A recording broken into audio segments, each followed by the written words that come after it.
Thank You, Ma'am by Langston Hughes. She was a large woman with a large purse that had everything in it but hammer and nails. It had a long strap, and she carried it slung across her shoulder. It was about 11 o'clock at night, and she was walking alone when a boy ran up behind her and tried to snatch her purse. The strap broke with a single tug the boy gave it from behind, but the boy's weight and the weight of the purse combined caused him to lose his balance. Instead of taking off full blast as he had hoped, the boy fell on his back on the sidewalk and his legs flew up. The large woman simply turned around and kicked him right square into his blue-jeaned sitter. Then she reached down, picked the boy up by his shirt front, and shook him until his teeth rattled. After that, the woman said, "Pick up my pocketbook, boy, and give it here." She still held him tightly, but she bent down enough to permit him to stoop and pick up her purse. Then she said, "Now ain't you ashamed of yourself?" Firmly gripped by his shirt front, the boy said yes.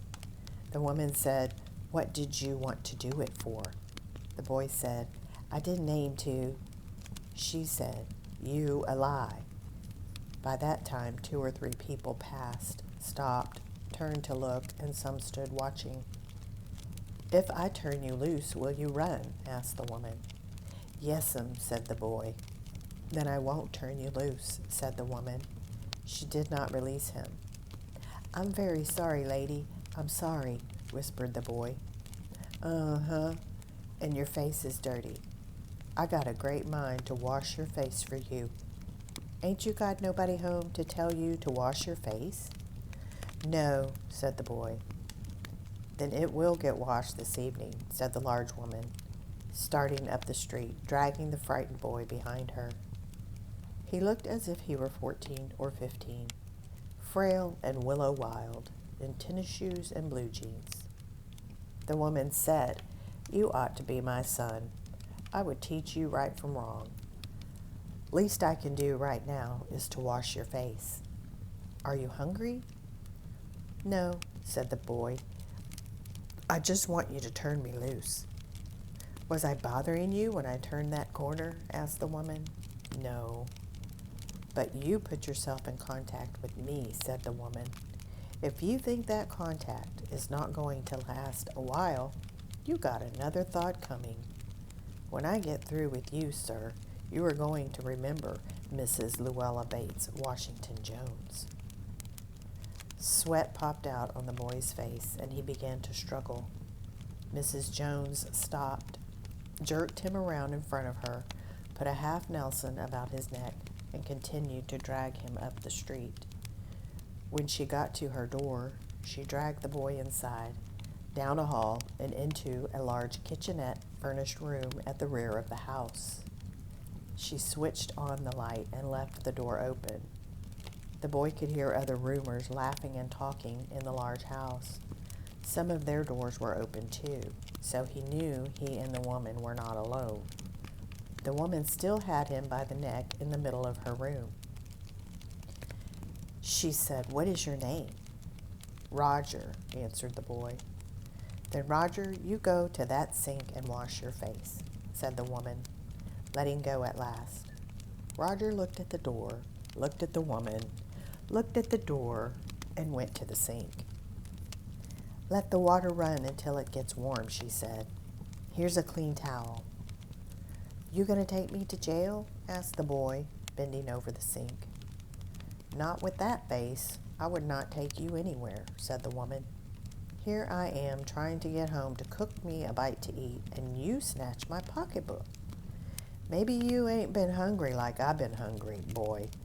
You thought you wanted a pair of blue suede shoes. Well, you didn't have to snatch my pocketbook to get some suede shoes.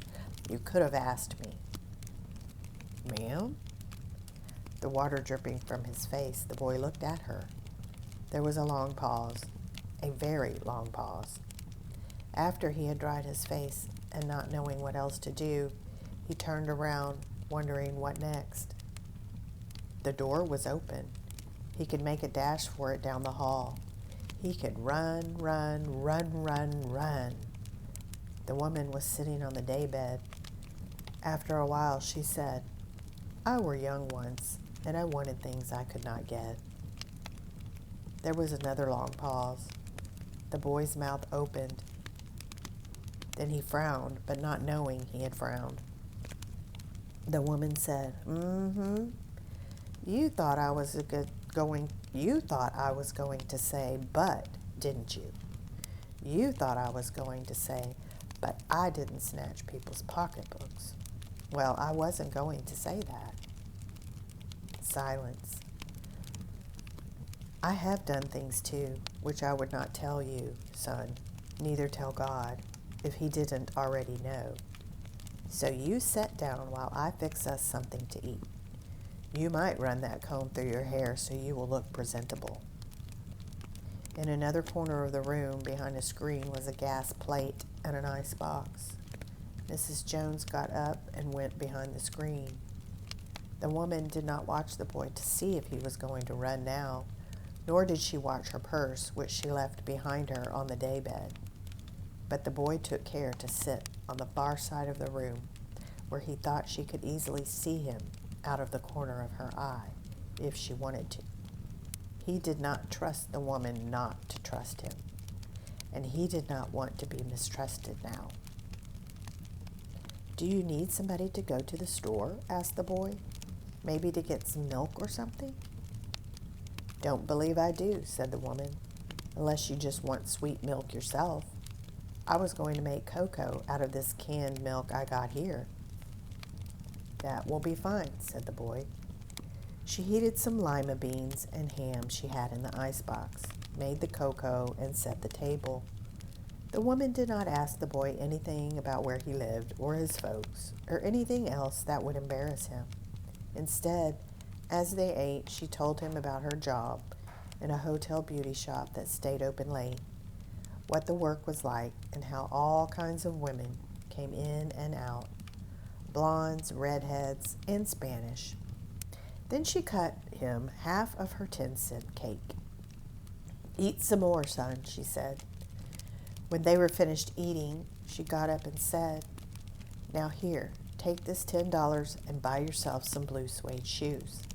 And next time, do not make the mistake of latching onto my pocketbook, nor anybody else's, because shoes got by devilish ways will burn your feet. I got to get my rest now, but I wish you would behave yourself, son, from here on in." She led him down the hall to the front door and opened it. "Good night. Behave yourself, boy," she said, looking out into the street. The boy wanted to say something else other than "Thank you, ma'am," to Mrs. Luella Bates Washington Jones, but although his lips moved, he couldn't even say that, as he turned at the foot of the steps and looked up at the large woman in the door. Then she shut the door.